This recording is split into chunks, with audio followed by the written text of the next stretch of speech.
皆さんこんにちは。今回は連撃ビルドについて考察します。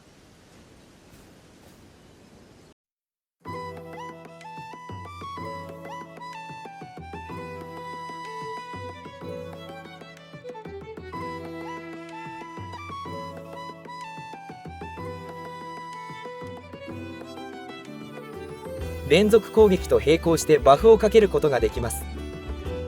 タリスマン枠を2つ使う点がネックですが、それに見合う圧倒的な DPS が魅力です。ただしタリスマン2つの入手難易度は高めです。周回が前提になる点と NPC の殺害が条件となります。耳を疑うような条件ですが、フロムゲーの伝統だと思ってください。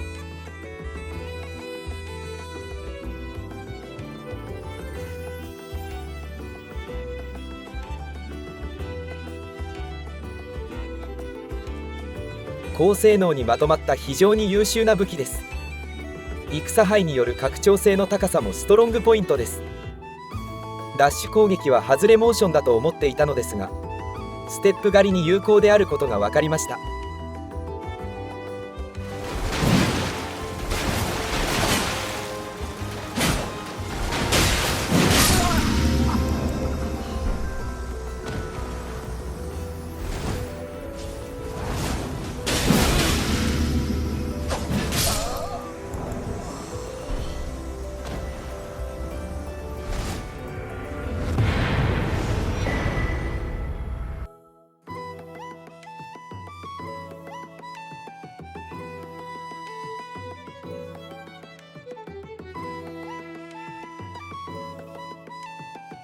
筋力特化の脳筋ビルドです。筋力を削ればレベル132にも十分収まります。素性勇者の技量の低さを生かせる捨て振りです。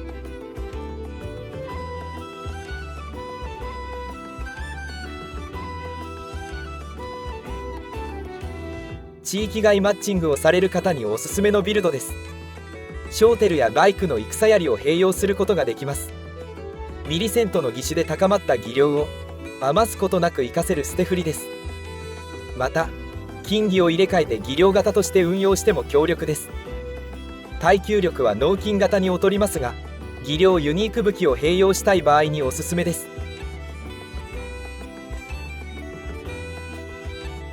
装備一覧はこんな感じです。タリスマン枠はほぼ固定となります。今回から制作しやすいクラフトアイテムも採用しています。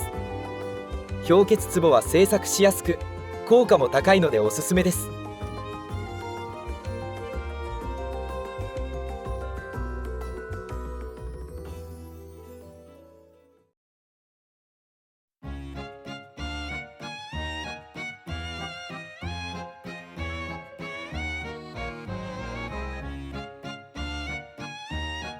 これまであまり手をつけてこなかったのですが、アイテム制作を活用すると戦術の幅が大きく広がります。マッチング待ちの際に手軽に集められるものをピックアップしてみました。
蒸気のクラフト素材も技量ビルドなどにおすすめです。